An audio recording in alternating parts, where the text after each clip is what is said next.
నువ్వు ఎదుర్కొంటున్న శారీరక, మానసిక, ఆత్మీయ సమస్యలు నా దేవుడికి తెలుసు. వాటి పరిష్కారాలు కూడా తెలుసు.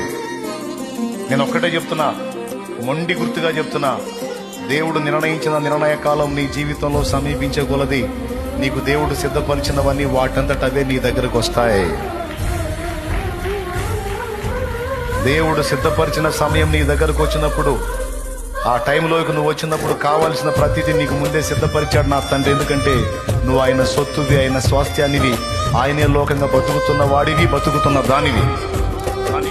నా దేవుడు నమ్మకస్తుడు.